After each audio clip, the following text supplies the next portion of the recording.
मित्रांनो नमस्कार। बघा आता पूर्ण महाराष्ट्रामध्ये तसेच भारतामध्ये आपकी बार 400 पार आणि मोदी साहेबांना एक संकल्प केला होता।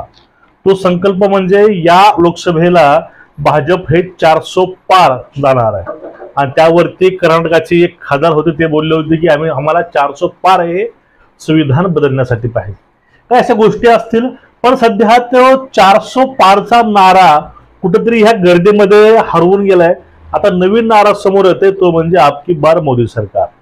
आणि असं असताना महाराष्ट्रामध्ये येऊन महाराष्ट्रामध्ये राजकीय क्षितिजावरती थांबून मोदींना एक आव्हान केलेलं आहे माननीय उद्धव साहेब ठाकरे आणि शरद पवार यांना।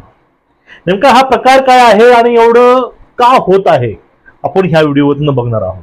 मित्रांनो नमस्कार, तुम्ही बघत आहात आपलं आवडतं चॅनल आणि एक नवीन अंदाजपत्रक तसंच एक नवीन विचार। बघा धुळे या ठिकाणी हिना गावितची सभा होती, त्या सभेला मोदी साहेब हे आले होते महाराष्ट्रामध्ये।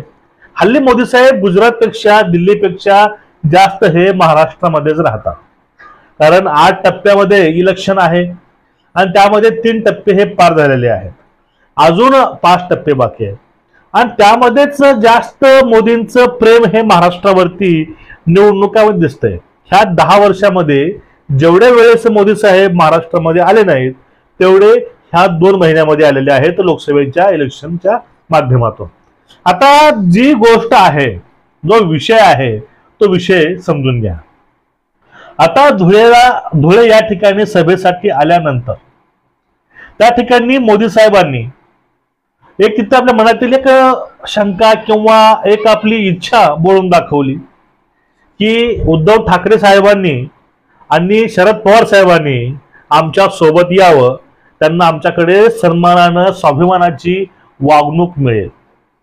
म्हणजे ठाकरे साहेबांनी शिंदे सोबत यावं, त्यांच्या म्हणण्यानुसार जी मूळ शिवसेना आहे ते शिंदेकडे आहे, जे मूळ राष्ट्रवादी आहे ती राष्ट्रवादी अजितदादाकडे आहे, असं त्यांच्या म्हणण्यानुसार। त्यांचं म्हणणं असं आहे की तुम्ही यांच्याकडे येऊन सामील व्हा, तुमच्या पक्षामध्ये तुम्ही परत येऊन सामील व्हा, आमच्या सोबत या, आपण सोबत राहू आणि तुम्हाला तुमची वागणूक आहे, तुम्हाला स्थान जे आहे तुम्हाला स्थान हे हक्काचं स्वाभिमानाचं मिळेल। ह्याचा अर्थ काय होतो की आता मोदी साहेब हे घाबरलेले आहेत, यांचे नारे पण बदलले हो। नारे पहिले 400 पार होता, तो नारा हळूहळू बंदच पडला। आता नवीन नारा आला, तो नारा कुठला? आपकी बार मोदी सरकार, मोदी साहब को फिर लाएंगे, जिसने राम लल्ला को लाया है हम उनको लाएंगे। राम लल्लाला आपण नाही आणलं, राम लल्लाने आपल्याला आणलेलं आहे, एवढं गोष्ट लक्षामध्ये असू द्या। आणि जो मुद्दा आहे, जो मुद्दा नेमका येऊन थांबतो कुठं? आता त्यांना चित्र दिसतंय स्पष्ट महाराष्ट्रामध्ये की महाराष्ट्र हे एक महत्वाचं राज्य आहे, कारण महाराष्ट्रावरच पूर्णपणे भवितव्य हे यावेळेस भाजपचं अवलंबून आहे। आणि ह्याच महाराष्ट्रामधील जे अवस्था आहे, राजकीय अवस्था असेल, याविषयी राजकीय विश्लेषक, न्यूज रिपोर्टर जे गोदी मीडिया नाही ती चांगली मीडिया आहे ते ग्राउंड रिपोर्टिंग असे होते की महाराष्ट्रामध्ये कुठेतरी कमळ हे चिखलामध्ये दबून चाललेलं दिसतंय। भले तुम्ही घड्याळ आणि बाण सोबत आणलाय पण त्याचा उपयोग या ठिकाणी होताना दिसत नाही, उलट याचा दुरुपयोग किंवा याचं दुष्परिणाम हे दिसत आहेत प्रत्येक मतदारसंघामध्ये। ह्या राजकारणामुळे कुठेतरी मतदार हा नाराज झालेला आहे आणि त्यामुळं जे इफेक्टिव्ह सीट्स होते ते सुद्धा यावेळेस भाजपच्या येणार नाहीत असं वाटतं नेमकं या ठिकाणी। आणि या ठिकाणी ही अवस्था यायची कारण काय आहेत महाराष्ट्रामध्ये? भले ही काही होऊ द्या, सोबत महाराष्ट्र मोदींच्या पाठीमागे उभा असला असता, पण या ठिकाणी मराठा आरक्षण, धनगर आरक्षण आणि ओबीसीचा आणि मराठ्यांचा लागलेला वाद, या 3 गोष्टीमुळं भाजपवर जास्त रोष हा लोकांचा आहे। त्यामध्ये स्थानिक नेतृत्व असतील, स्थानिक राजकारणी असतील याला रेस्पॉन्सिबल, पण याचा डायरेक्टली इफेक्ट हा मोदीवरती होतो। आता लोकसभा आहे, लोकसभा ही पीएम ठरवत असते, पंतप्रधान हे लोकसभा ठरवते आणि महाराष्ट्रामध्ये पण बघा ज्यावेळेस एखादा राजकीय नेता मत मागतो तो मत स्वतः द्या असं मागत नाही, कारण त्यांनाही माहिती आपण तर काम काय केलं नाही. बघा, नेत्याला ज्या वेळेस एखादी भीती लोकांना दाखवून, एखादं आमिष दाखवून, एखादी गोष्ट दाखवून त्यांना मत मागणं हे खूप वेगळी गोष्ट आहे आणि खूप ही लज्जास्पद गोष्ट आहे. जर आपण असं काम केलं पाहिजे, आपलं कर्तृत्व असं पाहिजे की लोकांना न मागता आपल्याला वोट दिलं पाहिजे आणि लोकांना अजून 5 नाही 10 वर्ष 20 वर्ष हे तुमच्या रूपामध्येच सत्ता पाहिजे, असं आपलं कर्तृत्व पाहिजे. पण या ठिकाणी ह्या गोष्टी नाहीतच. मुळात यांचं कर्तृत्व काही नसल्यामुळे त्यांना मोदी दाखवून त्यांना मत मागावं लागते. मला लहानपणी आपली आई आपण जेवण करत नसताना ती एका भूताचं किंवा भांबड म्हणायचं आमच्याकडे, त्यांची भीती दाखवून एखादा खाऊ घालायची. खाऊ असेल, जेवण असेल, काही असेल, पण ह्या भीती दाखवून, ह्या गोष्टी दाखवून हे मत मागतात. तुम्ही मत मला करायचं नाही, तुम्ही वोट मला नका देऊ, तुम्ही निवडून मला नका आणू, आपल्याला मोदीला निवडून आणायचंय, आपल्याला मोदींना आणायचंय. आता बघा, आपल्याला जर चोरी करायची असेल तर या ठिकाणी आपल्याला अशा गोष्टी म्हणून जमतात का की बापाला बघून मुलाला तुम्ही मुलगी द्या, अशा गोष्टी होऊ शकतील का? मग काहीतरी कुठेतरी आपलं सुद्धा कर्तृत्व या ठिकाणी पणाला लागलं पाहिजे किंवा ते असलं पाहिजे. पण या ठिकाणी मोदींच्या बाबतीमध्ये हेच सगळ्यात मोठी गोष्ट आहे. हे एक केंद्रस्थानी नेतृत्व मोदींचं आणि त्यावरती ही बाकीचे जे राजकारणी आहेत, खासदार आहेत, मंत्री आहेत, हे जगत आहेत. कुठलंही विकास नाही, काम नाही आणि त्यांच्या नावावरती मत मागत आहेत. त्यामुळं महाराष्ट्राची ही दयनीय अवस्था लोकसभेसाठी झालेली आहे. त्यामुळं की मोदी साहेबांना थोडा धोका हा महाराष्ट्रातून वाटतोय. शिंदेला सोबत घेतलं, राज ठाकरेंना सोबत घेतलं, काँग्रेसचे दिवंगत नेते सुद्धा काही सोबत घेतले, त्यानंतर सेना आली, राष्ट्रवादी आली, सर्व आले, पण तरीही त्यांना भीती वाटते ह्याच गोष्टीची वाटते. आणि यामुळे त्यांनी धुळ्यामध्ये ही गोष्ट बोलली असावी. कारण आपलं जर मनुष्यबळ वाढवायचं असेल, आपलं जर हे राजकीय अस्तित्व टिकवायचं असेल तर यांना फक्त ह्या दोघांवरती अवलंबून राहावं लागणार नाही. कारण जी सहानुभूतीची लाट असते, जी सहानुभूती असते, ती सहानुभूती शिंदेसोबत किंवा मला सोबत नसून ही सहानुभूती शरद पवार आणि ठाकरे सोबत आहे.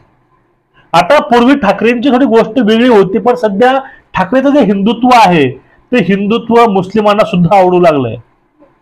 पूर्वी शिवसेना म्हटलं की मुस्लिम समाज काढता पाय यायचा, पण आज रोजी मुस्लिम समाज मुस्लिम पक्षाकडे न जाता तो पूर्णपणे उद्धव साहेबांकडे वळलेला आहे. याचं कारण काय?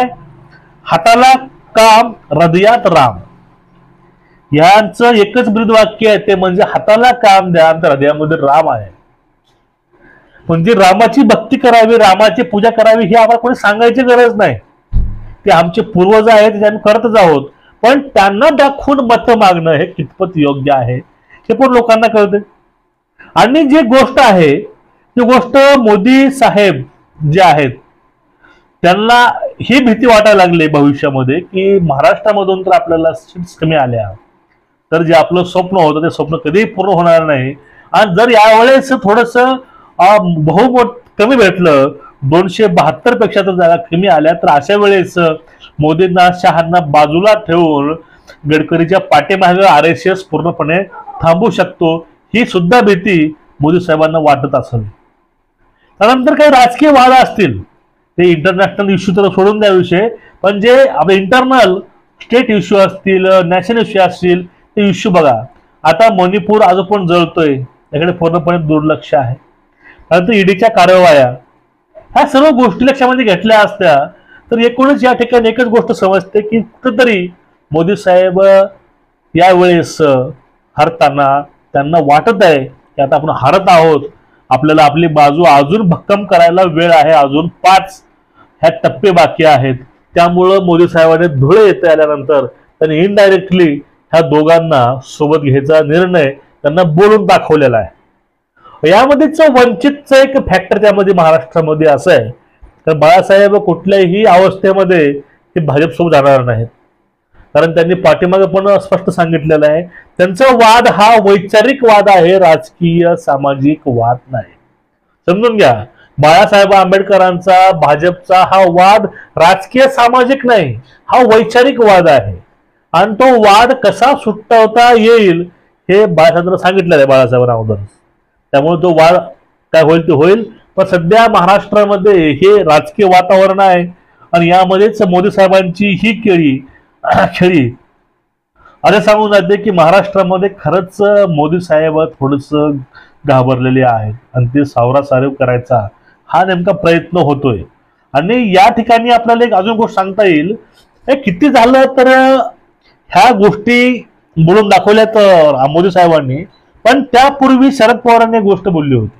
या 1-2 वर्षामध्ये काँग्रेस सोबत महाराष्ट्रातील लहान लहान पक्ष हे विलीन होतील.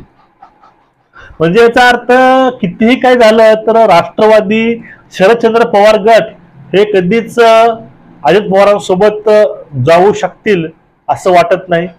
पण शिवसेना सुद्धा आपलं अस्तित्व अलग निर्माण केलेलं आहे. पण प्रकाश आंबेडकर पण सांगतात, काही लोक जाणकार पण सांगतात की विधानसभेला हे एकत्र येऊ शकतात परत. आता विधानसभा काय दाखवते आपल्याला ते त्यावर कळून येईल. पण तुर्तास तुम्हाला ही अपडेट कशी वाटली ते नक्कीच कमेंट करून कळवा आणि चॅनेलला जास्तीत जास्त शेअर करत चला. व्हिडिओ लाईक करा आणि सबस्क्राईब करा. नमस्कार.